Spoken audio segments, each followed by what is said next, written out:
여러분 안녕하십니까? NBS 투데이 플러스입니다. 외국산 종자를 쓸 때마다 해외에 내야 하는 로열티는 그동안 우리 농가에 큰 부담이었습니다. 하지만 최근 우수한 국산 신품종들이 잇따라 개발되면서 해외로 빠져나가던 로열티가 눈에 띄게 줄고 있는데요. 특히 국산화에 성공한 버섯과 국화가 종자 독립의 선봉장 역할을 톡톡히 해내고 있습니다. 김혜성 기자가 전해드립니다. 품종 보호권이 있는 외국산 종자를 심어 농사를 지을 때마다 고스란히 해외로 빠져나가는 품종 로열티. 농촌진흥청에 따르면 지난해 4개 분야 11개 주요 품목 종자의 해외 지급 로열티는 약 91억 1천만 원으로 집계됐습니다. 4년 전인 2021년과 비교하면 총 지급액이 5%가량 줄었습니다. 품목별로 보면 지난 4년 새 특히 버섯과 국화의 해외 지급 로열티 감소폭이 도드라졌습니다. 지난해 버섯의 해외 지급 로열티는 4년 전보다 약 17억 3천만 원 줄어들어 주요 품목 중 가장 큰 감소율을 보였습니다. 국화의 해외 지급 로열티도 4년 전 대비 16.7% 감소해 8천만 원가량 줄었습니다.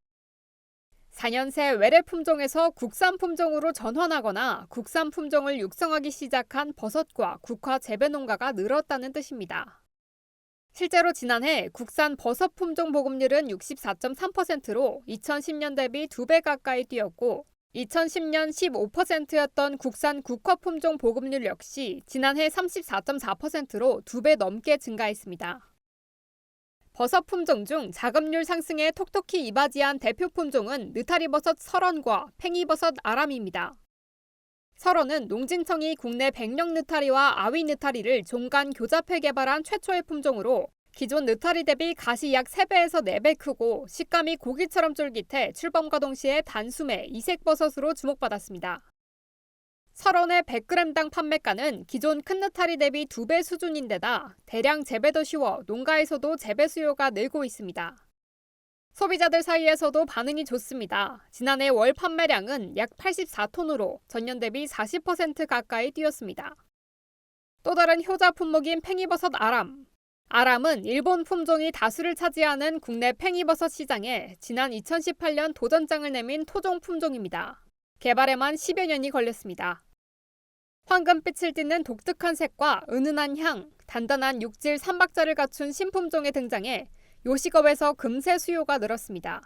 항산화 물질인 폴리페놀 함유량도 흰색 팽이보다 3배가량 높아 영양학적 이점도 큽니다. 저장성에서도 조금 더 우수성이 보이고요. 저작감이 우수해서 국물 요리에도 잘 어울린다라는 얘기를 좀 많이 들었거든요. 농진청은 아람 품종 개발로 일본 팽이 품종 의존도를 낮춰 연간 약 7.4억 원 규모의 해외 로열티 지급액을 줄일 수 있을 것으로 추정했습니다. 장례식이나 국가 기일 등 조사 때 어김없이 쓰이는 꽃 국화입니다. 식용이나 약용으로도 두루 쓰여 활용도가 높습니다. 과거 2000년대 초 국내 흰색 대형 국화 재배 시장에서 점유율 90% 이상을 차지하던 품종은 백선과 신마입니다.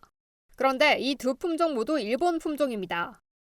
광복절에 일본 품종 국화로 독립영웅들께 헌화를 할 수밖에 없었던 촌극이 멈춘 건 농진청이 2015년에 육성한 백강이 보급되기 시작하면서부터입니다.